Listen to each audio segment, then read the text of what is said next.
Let's get the analytics together. What up, y'all? Like we always do at this time, it's your boy Kai Saddam. I think everybody deserves a break off YouTube sometimes. You know what I mean? Me, I just took me a break. You know? Now you know.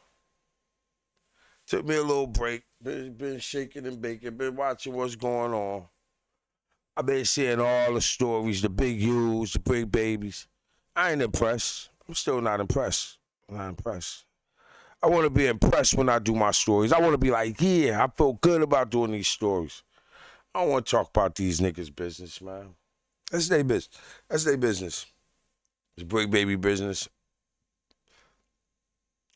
That's that boy. That's that boy. That's that boy. That's that boy. Hold up. I see my face down there. I don't want to be. That's that boy. That's that boy. Loose cannon business. That's that boy. Big U business. Rest in peace, Nipsey Hussle. Let me tell you, I don't think nothing gonna ever happen to Brick Baby. I can see Brick Baby go to court today. I'm gonna see if I can find his court hearing. But understand, Brick Baby, you ain't even make it to law and crime. Now we know that Ack out here thirsty for these stories. He getting some good stories, no disrespect to him. Like, for real, Ack getting some good ass stories. Academics getting some good stories. But we know he thirsty for it because he lost his Twitch. That was his bread and butter, so he got to try to grind hard on YouTube. I'm sitting back just watching these dudes grind because I don't do it for the dough. I do it for the love. So I don't be caring. I do this shit when I want to, not when I got to. You know what I mean? So it feels a little bit more better than me that I do it when I want to. Not when I have to. You know what I mean? It's like a difference. You ain't gonna pay me, you can't slay me. You can't pay me, you can't play me. You know what I mean? But anyway, shouts out to all the real people who support my channel, the ones who stick around, ones who be waiting for me to come back out. I ain't going nowhere. Like, yo, is you safe? Is you healthy, man? All the above. I'm looking good these days. Feeling good these days. Feeling healthy these days. Know what I mean? Now, they saying that when you down with the gang, the rolling 60s and things like that, you don't suppose like a lot of people not gonna disclose a lot of information, right? This is the only reason I feel like Loose Cannon is in jail. Loose Cannon not in jail because Loose Cannon is in any trouble. Maybe he is in some trouble because he knew things that he should have took to the police and he didn't. So that still makes you accessory. People not catching that, boy. Listen, man. Accessory to commit murder is just like you murdered the person. They can still give you 50 years and 60 and 70 years in prison. Life, if they want to. So they like, yo, but I'm not in the case. I'm not, but you are in the case. You are in the case, and I can show you more than one time how you as a hostile witness, so they could have put a witness bond on you because they probably talked to Luce. See, that's the part he probably not don't want us to know. They probably talked to Luce already, and he probably wasn't cooperating. Like, man, I don't want to hear that. I don't know what you're talking about. But we see you on video saying, yada, man, no, I was just saying that, But then they done track back. Everything you saying is all factual now. Ain't no turning back now, Luce. You ran your mouth, and I'm going to show y'all how he did it. Shouts out to that boy Nipsey Hussle. Rest in peace to Nip. Now, Big U said, oh. See, Big U is the most dangerous, right? Because you don't never know when you can believe shit that's coming out his mouth. You don't never know when you can believe Big U. Big U be like, man, I ain't do nothing to nobody. Whole time nigga, you done fought him. Rest in peace to Nipsey Hussle, homeboy. You know what I'm saying? Because we know what happened to him too. That boy Fat. Know what I mean? Rest in peace to that boy Fat. Because I'm going to say this one more time. Oh, we've been looking into what's being said.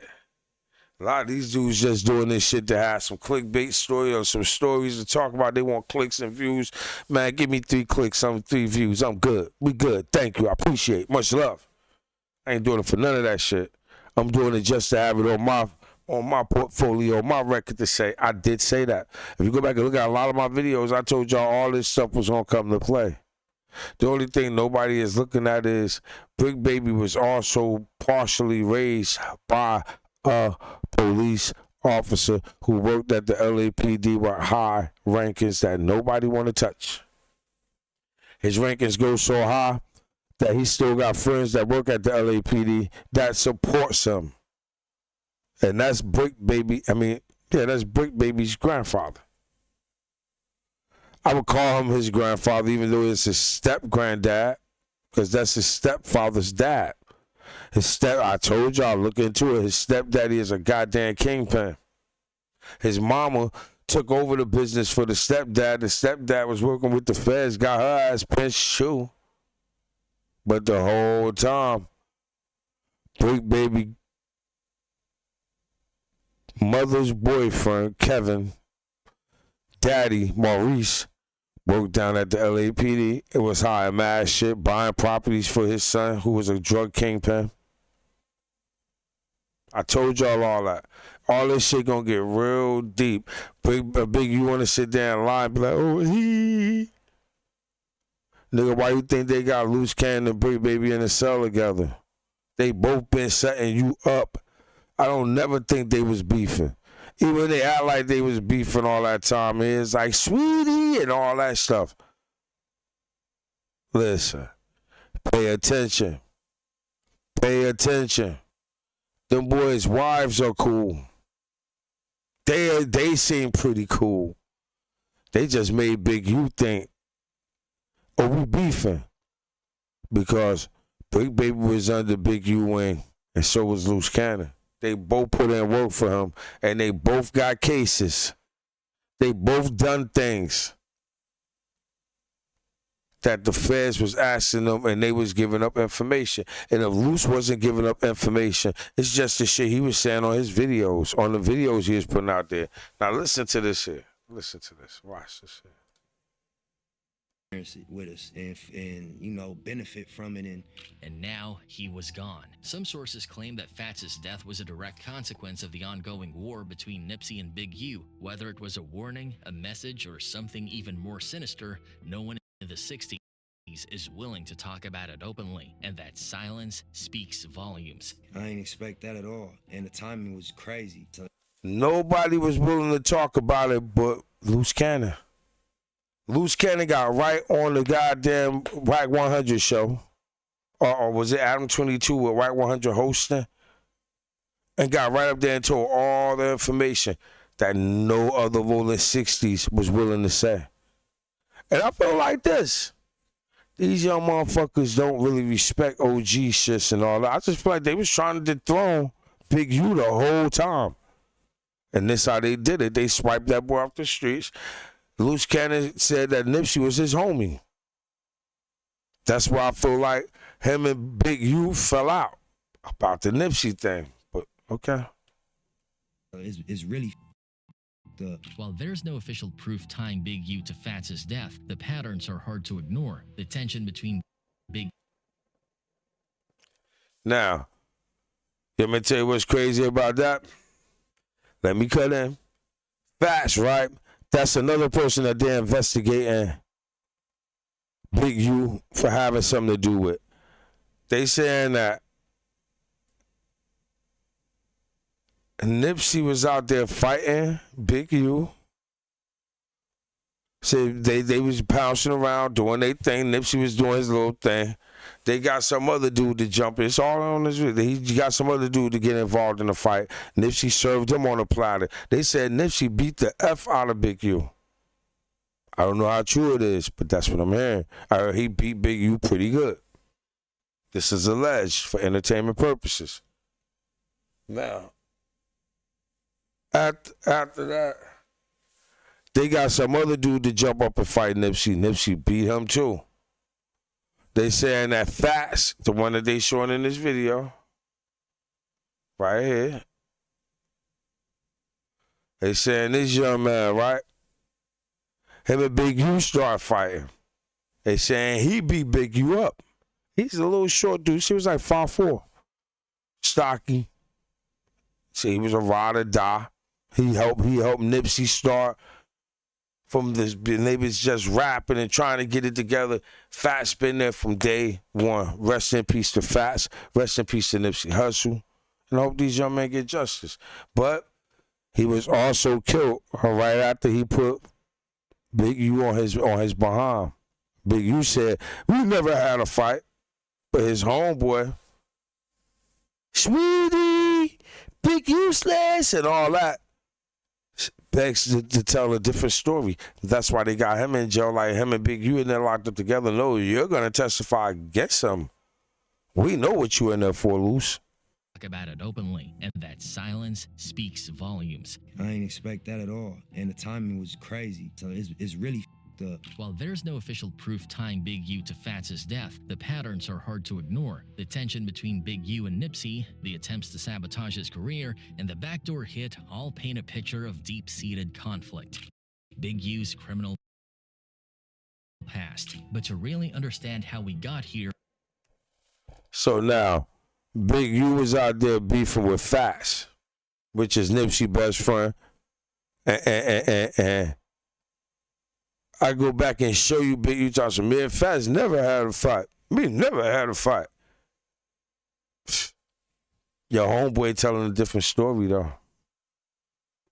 we have to rewind and take a look at Big U's past. His story has been a roller coaster, full of struggles, comebacks, and everything in between. He did 13 years behind bars, and that could have been the end of the road for him, but instead of letting it define him in a negative way, he used that time to reflect, grow, and eventually make a name for himself in a whole new way. When I came home in 2004, I would do rapping option in the morning, afternoon football, and then at night it was music. When he got out, he was focused on making a real impact, especially in his community. What did you get 56 years for? For nothing. They said it was possessive sales. It was robbery. Big U put in serious work to create opportunities for young people, giving them mentorship, resources, and guidance to help them navigate life's challenges. This is the place where we do all the work to service the community. We'll give you guys a look at what I have done and what I've been up to for the last 16 years or so. He was also big in the youth sports scene, particularly with the Crenshaw Cougars football program. That team wasn't just about football.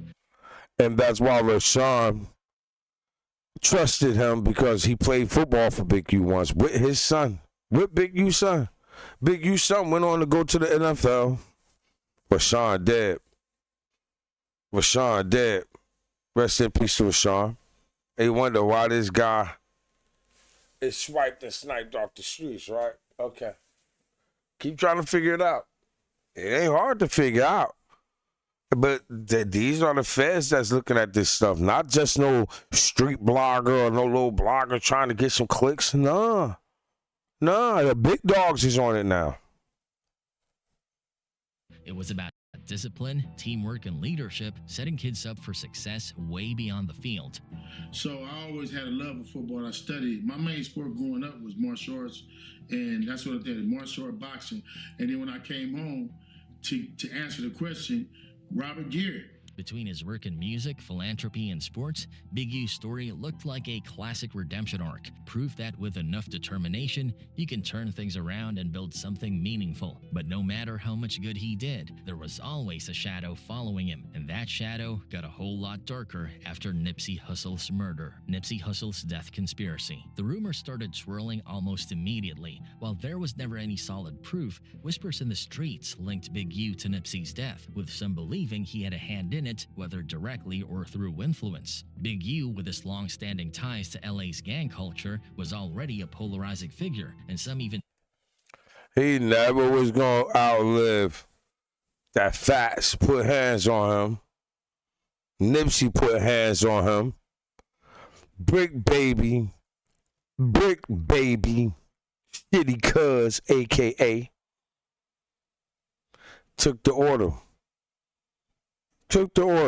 Got this crackhead right here that needed money, wanted some fame, wanted to become a rapper. Got him to go out there and do the neighborhood chores.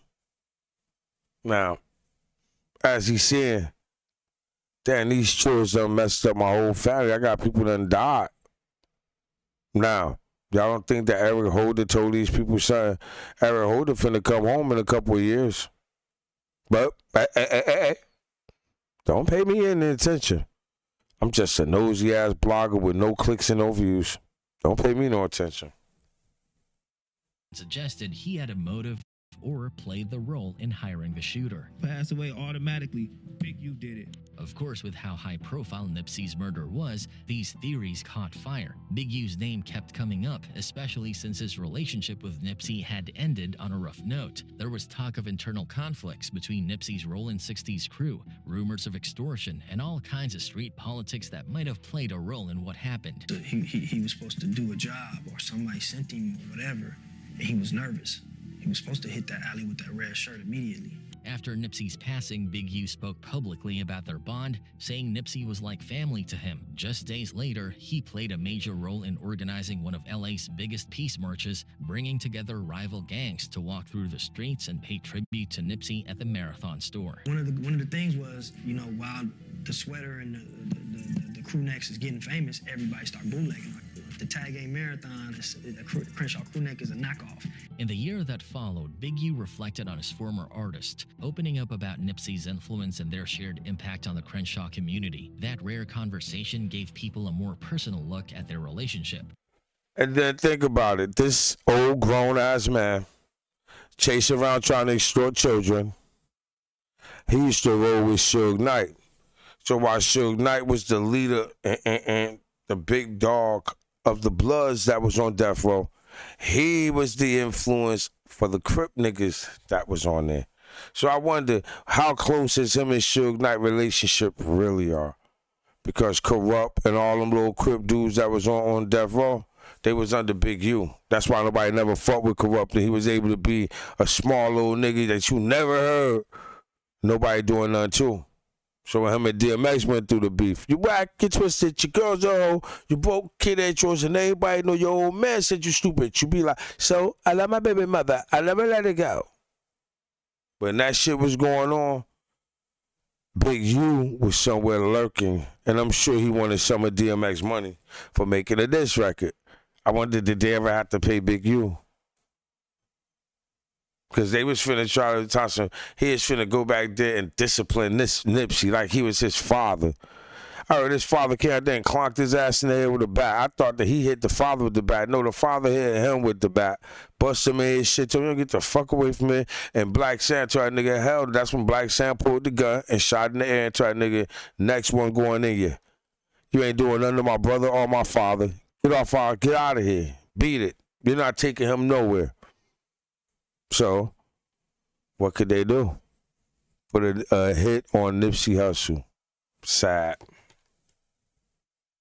Put a hit on Nipsey Hussle. Big U also set the record straight on his role in Nipsey's career, explaining that Nipsey was signed to him under his production company, Unique Music. He also played a part in managing him alongside Steve Lobel. According to Big U, he brought Steve in to be the face of things because his own reputation could make certain business dealings tricky. He believed that at the time, having a white frontman for a black situation made things run smoother. Their management was split. Big U handled one side, Steve took care of the other. He did what no other rappers do today.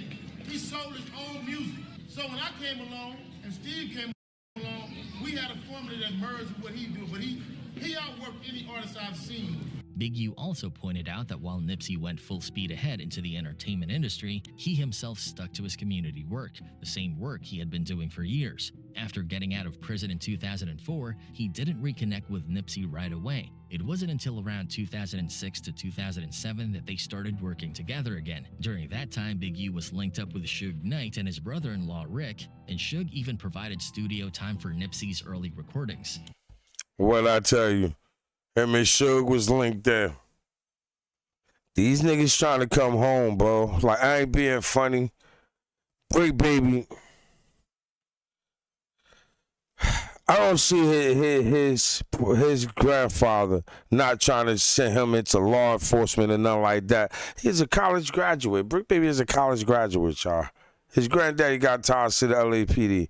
You may tell me all these years that we ain't even know who this man was. He ain't had no ties to the LAPD. I guarantee it's a picture somewhere floating around with Brick Baby with a cop uniform on. I guarantee you. But anyway. So after Big U fight Nipsey Hussle and Fats, Both of these men end up dead, and then this man tells if Nipsey would have gotten in the car with Big U that day when he said he was gonna discipline him, they was gonna do something bad to him that day. But like, well, he killed himself. Nah, you did it. You did it. But then comes the big question: how did Nipsey die, and why do some people think Big U had anything to do with it? The official story is that Eric Holder pulled the trigger, but the streets have their own version of events. Nipsey Hussle was gunned down in 2019, and today his killer, Eric Holder Jr., was sentenced to 60 years to life. Eric Holder murder case. Nearly 4 years after Nipsey Hussle's tragic murder, the man convicted of killing him, Eric R. Holder Jr., was sentenced to 60 years to life in prison. The jury in the above entitled action find the defendant, Eric Ronald Holder Jr., guilty of the crime of first-degree murder. Nipsey was shot and killed on March 31st, 2019, right in front of his own store in South LA. The police quickly labeled it a personal dispute, and 2 days later, Holder turned himself in at a mental health clinic. He was charged with first-degree murder, attempted murder, and illegal firearm possession,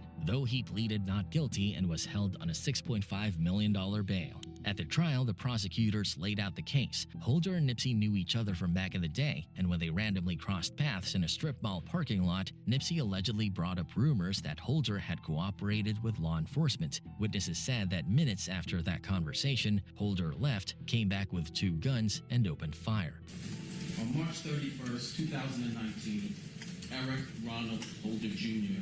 shot and killed Nipsey Hussle. Prosecutors argued that it was a planned hit, not just a spur-of-the-moment reaction. Holder's lawyer didn't deny that he pulled the trigger, but argued that it was a heat-of-passion crime, pushing for a manslaughter charge instead of first-degree murder, but the jury wasn't buying it. If he was just killed him because it was a snitch, he wouldn't even die. He would have shot him. Bump on. You called me a snitch, bump on. That's what it would have been. When you come back 3 times, you kick a man, you been wanting to fight him and kick him. They found Holder guilty after less than an hour of deliberation on the second day. The fact that he had time to walk away.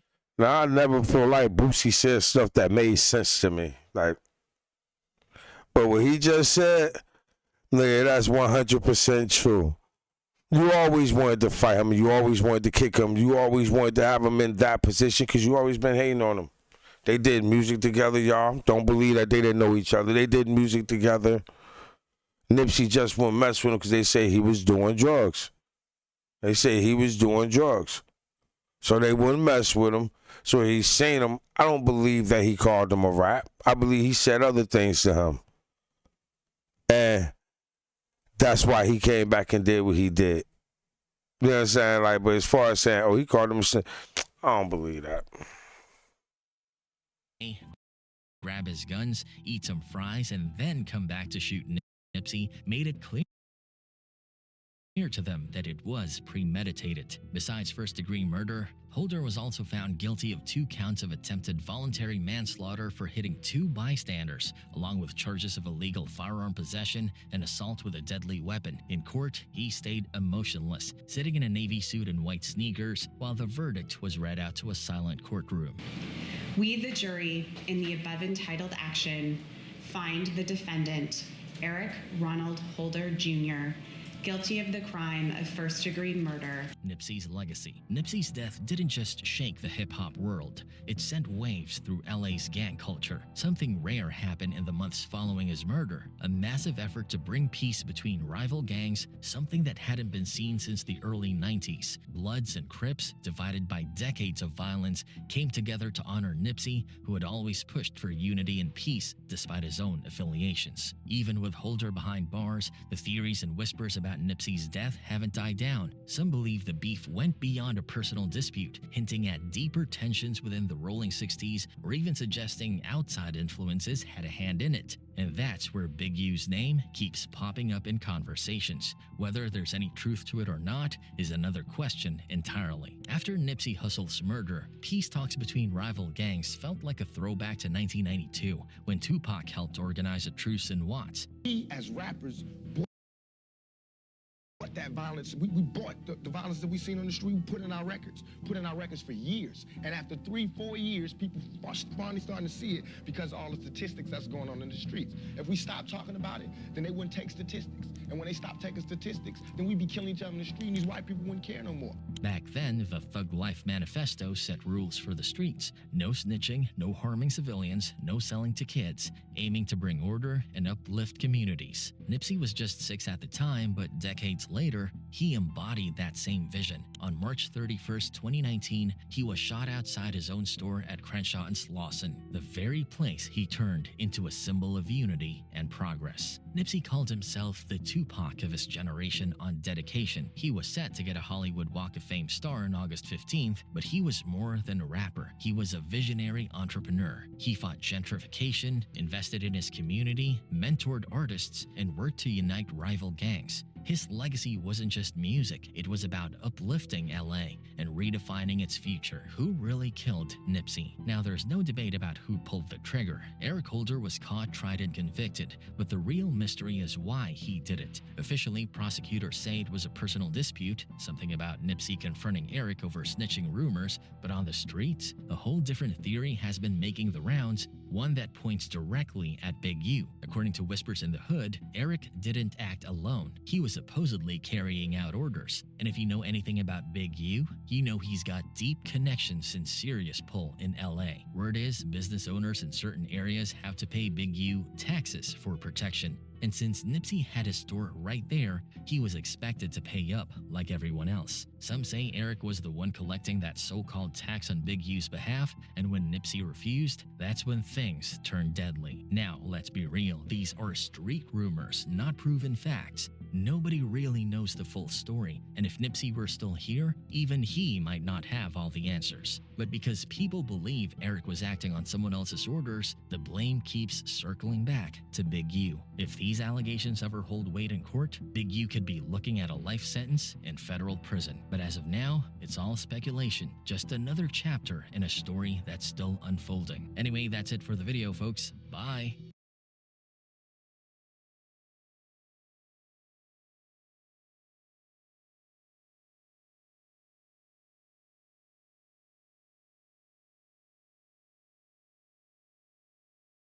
Okay, and goodbye, and thank you for that information. Now, and thank you to Shetty Nash. Thank you to Shetty Nash for this information, because you know why? Brick Baby's on here bragging the other day, talking, yeah, we go to court tomorrow, and I'm sure we finna come home, we finna get a belt. I got half of this, and I got that. Boy, Dirk had more money than you. They ain't let Dirk out neither. What you think, boy? What you think, boy? But anyway, let's listen to his charges. Thanks to Shetty Nash. Don't get it all the way down. We don't care about too much. It's an introduction, statement of facts. Defendant is intercepted discussing criminal activity, including pointing a firearm at his partner and child. Firearms and ammunition are recovered from defendant's home. Defendant is recorded on intercepted calls, making other admissions. Defendant continues to threaten violence and carry firearms. Defendant is charged with repeatedly possessing a firearm and ammunition, despite numerous felony convictions. The morning of defendant's instant arrest, he had an unsecured firearm and ammunition in reach of his young child. Defendant's criminal history is full of violence and supervision violations. 2006, narcotics and obstruction of law enforcement. 2010, reckless evading involving assault with a deadly weapon. 2012 to 2014, narcotics convictions, 2016, criminal threats conviction. 2020, robbery conviction, misdemeanors, arrest, and other conduct. Defendant's fraud crimes. Defendant was detained based on risk of flight and danger. Argument, legal standards for pretrial detention. So they're basically saying we going to make sure that. So, big dummy. On 6-0, cuz, you're a flight risk. On 6-0, cuz, they saying you're a flight risk, bro. It's fucked up. You don't get bail. And I'm going to tell y'all this. It don't look like he's going to be getting bail on this one. So I'm not saying that he's not, but I'm just saying from how they writing this right now, it don't look good. Defendant should remain detained. See, right there. Nature and circumstances of the offenses, weight of the evidence, history and characteristics of defendant, nature. And that's why I always tell y'all, bro, I always say that. Man, there's some characteristics, bro. Yeah, man. Nature and seriousness of the danger posed by defendant's release. Defendant's proposed property bond is insufficient. Conclusion. Alrighty, so table of authorities, we're not going to do all that. We're just going to get straight into it. Defendant Zaire Mitchell defendant, asked this court to be released pending trial, arguing that a secure property bond is sufficient to reasonably assure his appearance and the safety of any other person or the community. To the contrary, defendant's criminal history shows a dedication to crime and recidivism, no matter what the consequences. Moreover, his conduct during the investigation in this case shows the same dedication to a life of crime and an ability to comply with the rule of law. The indictment first alleges that defendant, in shooting at individuals, possessed ammunition expelled from a firearm on January 12, 2022. So they said he shot at somebody in 2022. Then on June 21st, 2023, defendant was captured on an intercepted call arguing with a significant other, and when she repeatedly recounted that defendant had pointed a gun at her while she was holding his infant child. Execution of a search warrant at defendant's home followed, and 3 firearms, including an AK-47 style gun and over 125 rounds of ammunition, were found. After law enforcement seized those weapons and arrested defendant, he continued undeterred. In March 2024, defendant erupted at his place of employment, threatening individuals in the room and online with death, fighting security, and later admitting to possessing a firearm during that incident. Throughout 2024, defendant made... See, that's why I was trying to tell Big Baby Old Lady, come get at me on 6-0, cuz. Come get at me, because that nigga was beating up on you, pointing guns at you and the baby. Talking, everybody know I love my kids. Everybody know I love my kids. But you pointed a gun at your child mother with the child in your hand. Okay, Brick. You wonder why. You wonder why.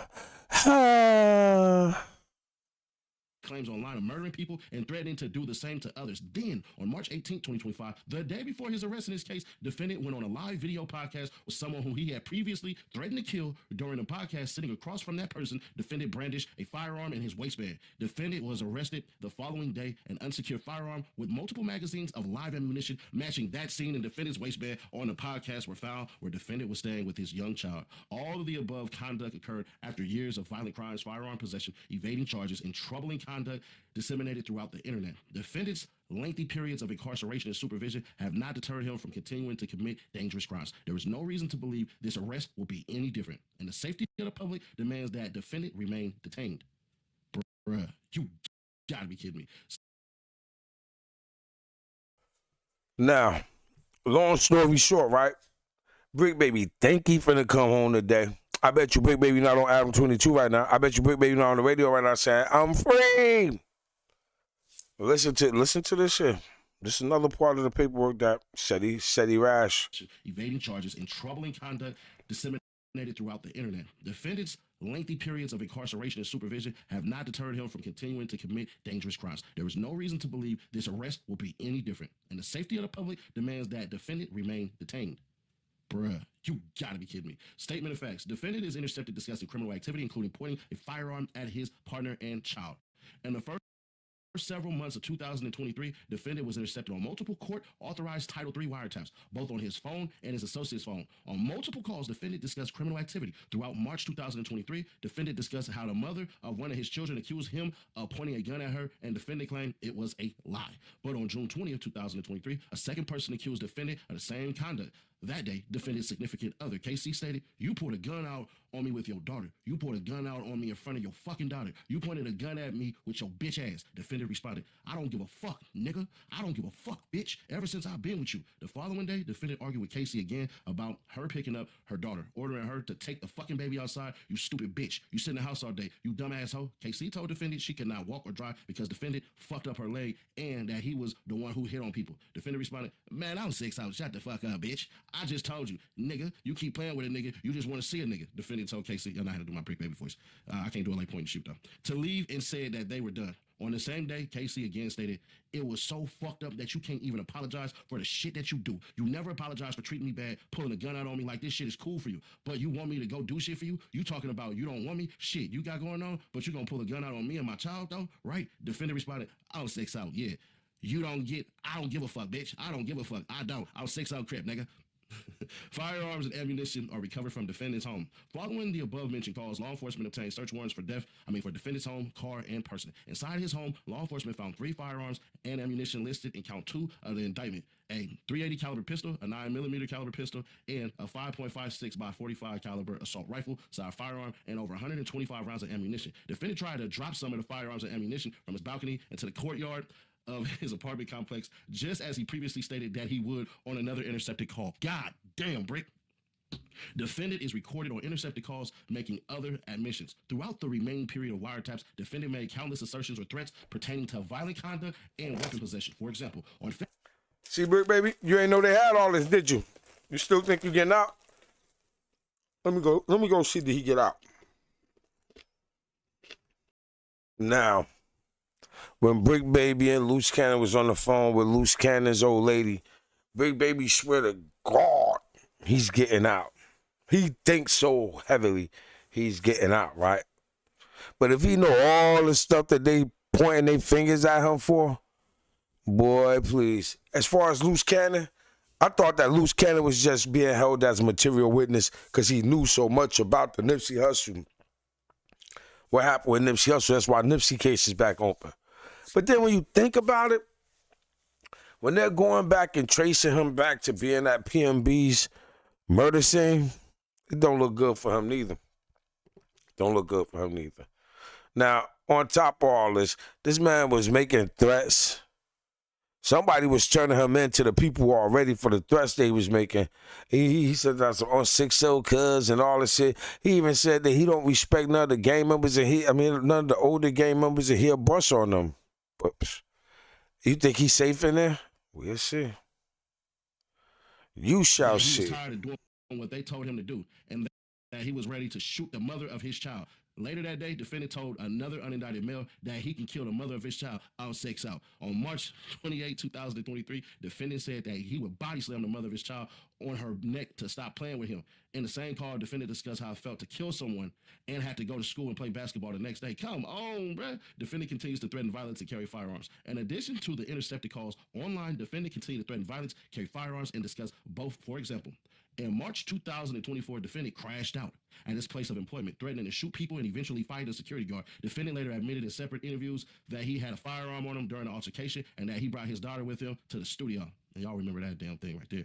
In June 2024, defendant argued over the phone, with an individual and claimed he had killed more people than the other had fought. Defendant stated that he swore to be true on his 4 babies, which he repeated many times. I told that dummy they was watching. This claim, defendant stated that even if he had one murder, that would be more than the other person had fights. On March 18, 2025, the same individual who defendant previously threatened and claimed to have more skulls than he had swabbles joined the same podcast. During the filming, defendant showed that he had a handgun in his waistband. Bruh, come on. Look at this shit. You can't make this up. And I knew these niggas was watching. Bruh, I just said this in my other video.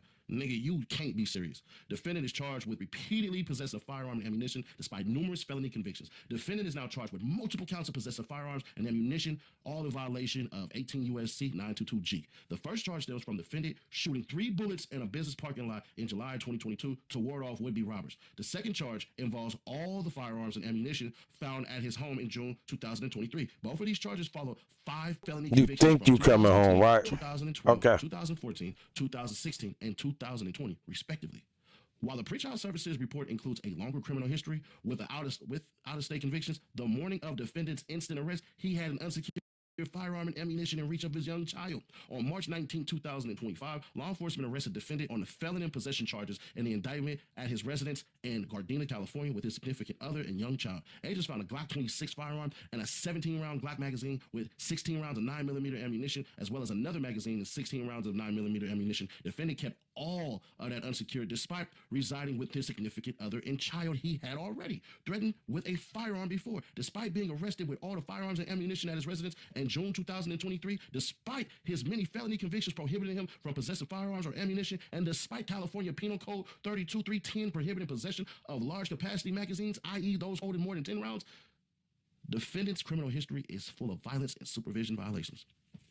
As shown in the pretrial services report and the indictment itself, defendant's multiple firearm and ammunition possession charges in this case are far from defendant's first crimes. 2006, narcotics and obstruction of law enforcement. Almost 20 years ago, defendant earned his first felony from a narcotics distribution conviction, while he was also charged with willful obstruction of law enforcement officers by use of threats or violence. He was sentenced to 10 years probation and given a second chance with community service and schooling conditions. 2010. So understand that. So that's 4 years afterwards, right? 2010, reckless evading involving assault with a deadly weapon. In 2010, defendant's criminal charges escalated with a charge for assault with a deadly weapon with great bodily injury, likely, and a conviction for evading a peace officer with disregard for safety. Defendant was sentenced to 365 days in jail in 3 years. Probation, a violation of which resulted in 2 years confinement. So he did 2 years. All right. According to certified conviction records and police reports for original crime, police saw. I guess for Brick Baby to be saying, "Oh, I'm coming home," he just trying to keep hope alive to try to keep his girl around. Cause nigga, you're done. A sex worker entered defendant's car. And defendant then sped off seeing police. Defendant led police on a high-speed chase through stop signs and red lights. At some point, defendant pushed the female out of the moving vehicle. Brick is a wild goddamn Brick. You pushed the hoe out. At some point, defendant pushed the female out of the moving vehicle. The victim landed on her. So Brick Baby got caught tricking. And then when the police tried to pull him over, he pushed the female out of the moving car. Trying to buy some cootie cat. Lord have mercy. See, that's why his girlfriend need to come over and holler at me, man. This real. Face, and the defendant ran over her thigh with his car. The victim later stated that she asked to be let out multiple times, but the defendant refused until he later threw her out. Brick is a monster. God damn. The victim also stated that the defendant said he had something he needed to get rid of during the chase and threw a handgun out the window. Yeah, of course she gonna snitch on you. Nigga, you pushed the hoe out the moving vehicle and ran her thigh over. 2012 to 2014. Sorry. Narcotics convictions. Upon his release in 2012, defendant was arrested for transportation of controlled substances and ultimately sentenced to 365 days in jail and 3 years probation. That probation was later revoked after defendant admitted to violating it. 5 months after that arrest, but before that sentence, he was arrested for the same crime in Nevada and ultimately sentenced to 4 years probation. In 2013, he was arrested for and by 2014 convicted of possession of a controlled substance. Defendant later received misdemeanor relief for that conviction, but he thereafter violated his probation. 2016 criminal threats conviction on August 2nd. So why would a chick want to be a Brick Baby and he got all these convictions from buying pussy? Buying cootie cat. I'm sorry. Buying cootie cat. Come on, man. 2016, defendant was convicted of criminal threats and sentenced to 2 years in state prison, although he was given yet another opportunity with a suspension, of the execution of the sentence and 3 years formal probation. He violated that probation multiple times, even receiving a no-bail bench warrant for his failure to appear for violation hearing. 2020 robbery conviction. On October 7, 2020, defendant was convicted of robbery and sentenced to 6 years imprisonment. This arrest also featured a high-speed chase and barricade incident that defendant glamorized in his music. Come on, bro. Brick Baby, Life Behind the Gates official video, one take down. So this is them showing you that music video. Misdemeanors, arrest, and other conduct. As a juvenile, defendant was charged with carrying a concealed weapon, robbery, and minor in a possession of a weapon. He has further arrests for narcotic sales, many failures to appear in multiple states, obstruction, felony possession charges, false statements, flight. So technically, this nigga is a career criminal. Okay. Assault with a deadly weapon, multiple fugitive from justice warrants, inflicting corporal injury on spouse, criminal threats, and multiple robberies. Defendant also has a flight risk and an infraction involving arrest for taking a vehicle without consent, driving on a suspended license, and domestic violence. Defendant's crimes do not pertain only to violence and weapon possession. Defendant is currently under investigation for fraudulently applying for FEMA benefits by claiming to be a renter of a property in Pasadena, California, destroyed in the Eaton fire in January 2020. Moreover, in his digital devices seized during his previous arrest, defendant was in possession of multiple social security numbers, addresses, and other personal identifying information that he had bought on WhatsApp. Defendant even had a photograph of a driver's license with his photograph but a different name, address, and state. Defendant was detained based on risk of flight and danger. On March 19, 2025, this court ordered defendant detained pending trial based on risks of non-appearance and danger to the community. This court found detention to be appropriate based on defendant's history and characteristics, including his criminal record of fugitive arrest and violating parole and probation conditions, as well as insufficient bail resources and defendant's safety risk due to the nature and seriousness of the instant charges and his criminal history, which includes numerous convictions, some of which were violent.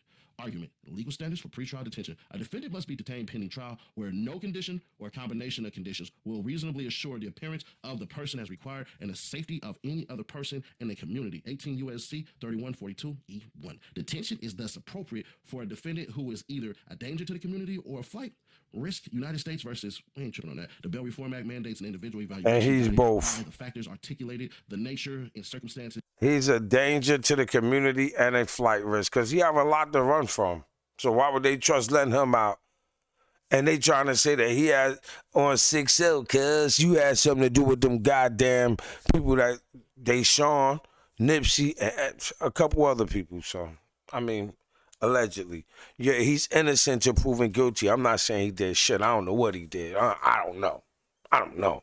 I ain't putting no crime on no man. I'm just telling you what I'm listening to. It's not sounding good for you, boy.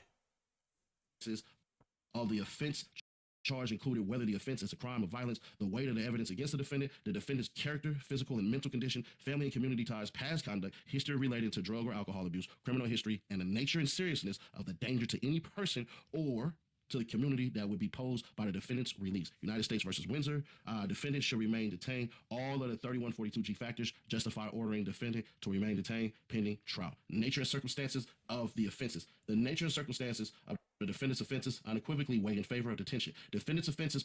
They said hold his ass to this trial start because he might flee or go do something to the people that's involved.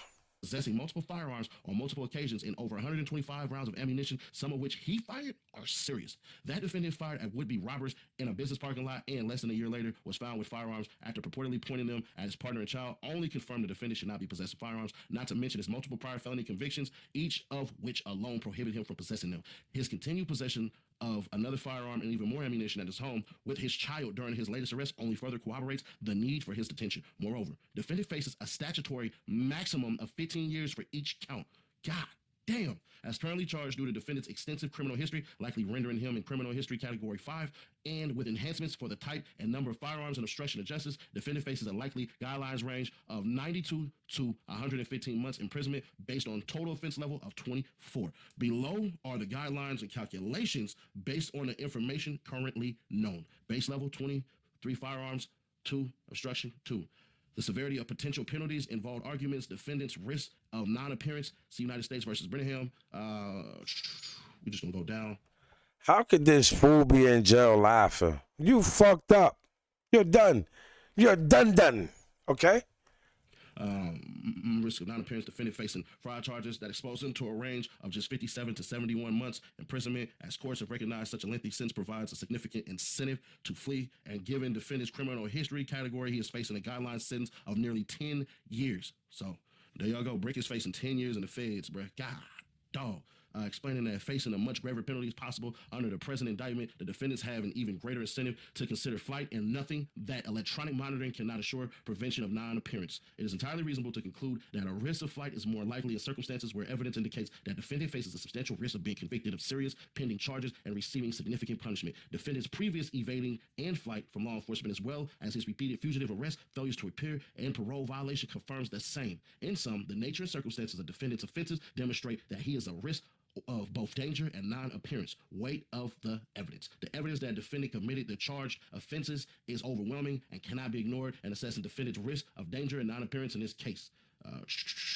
Given the nature of the crime and the strength of the government's case, we find that the government has met its burden of showing by clear and convincing evidence that no condition or combination of conditions will reasonably assure the safety of the community. Defendant was captured on audio recordings discussing firearms and other crimes for months while his home was searched. Those firearms were recovered. Defendant was previously captured on surveillance footage where shell cases were later recovered at defendant's location in the video showing that he fired them. Evidence of defendant's continued possession of firearms is likewise powerful, including the night before his arrest on the podcast video and as found in his home during his arrest. All the evidence in this case conclusively shows defendant's continued possession of firearms and use of those prohibited firearms. The fact that Barone planned violent crimes, we're talking about United States. Now, what if Luce is working with them and Luce got him locked up? Because Luce was mad that boy was something with that gun on him at Adam 22.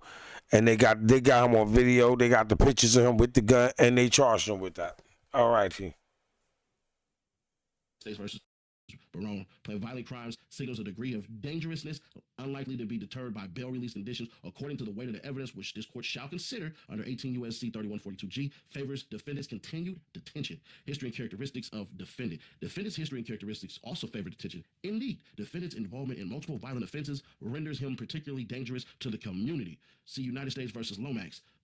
affirming district court's reliance on defendant's robbery crimes were a danger to the community and affirming sentence. The evidence of his violence and threats of violence is all exacerbated by defendant's apparent continued access to firearms as detailed above. The recordings of defendant discussing uncharged conduct detailed above cast his already damning criminal history in an even more troubling light. Defendant's many convictions, along with his recent involvement in firearm offenses, further establish the danger he poses to the community if released. Additionally, defendant's headlong flight from law enforcement on multiple occasions and countless supervision violations only reinforces his dangerousness and his incompatibility with pretrial release, as does his attempt to rid himself of the firearms when law enforcement searched his location.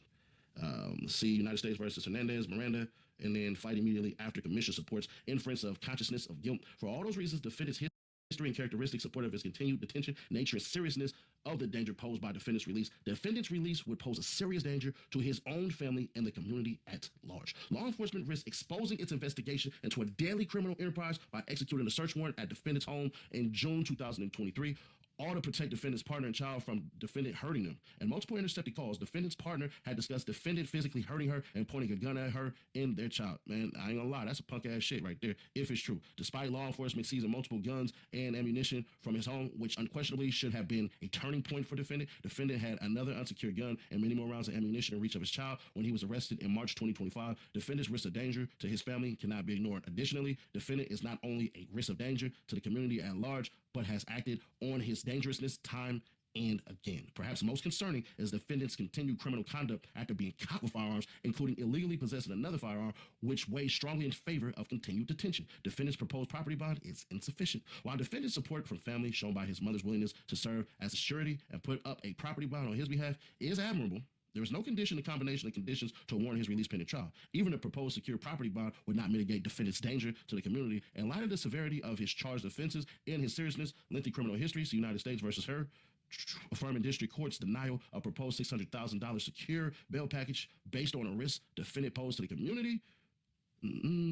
Congress finding the defendant who is a danger to the community remains dangerous even if he has posted a substantial money bond. Even if defendant agreed to other conditions, those limitations, including electronic monitoring, would all suffer from the critical flaw in that they depend on defendant's good faith compliance in order to be effective. In particular, electronic monitoring does not prevent a defendant from committing crimes within the monitoring radius, including his home where he has been caught with unsecured firearms and ammunition more than once, and there is no reasonable way to assure that a defendant would not make impermissible stops or detours on his way to places permitted under restrictions, reversing release order finding that restrictions on communications with any person not approved by counsel, monitoring a phone through pen register, 24-hour house arrest, and other conditions had an Achilles heel because virtually all of them hinge on the defendant's good faith compliance. Given defendant's repeated commission of crimes over the course of this investigation, as well as the litany of criminal convictions, warrants, violations, and continued criminal activity while on probation or parole, this court should be wary of defendant's ability to obey his proposed restrictions.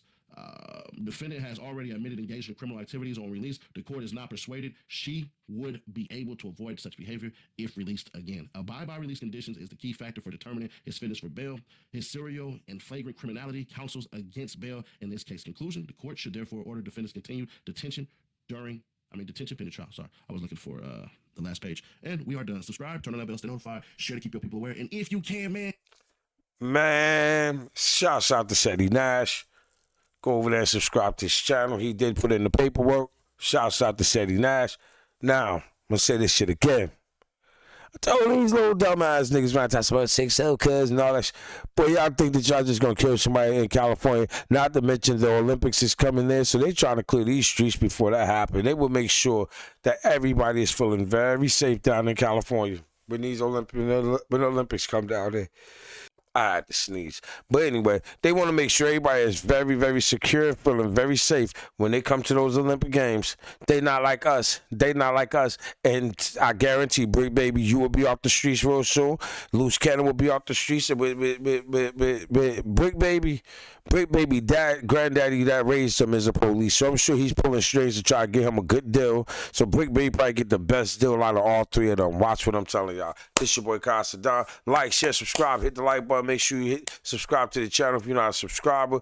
If you are a moderator, please share the video for me. If you're not even a moderator, you still want to share the video, much love to you. Thank you. I appreciate it. This your boy Kyle. I'm gone. Peace.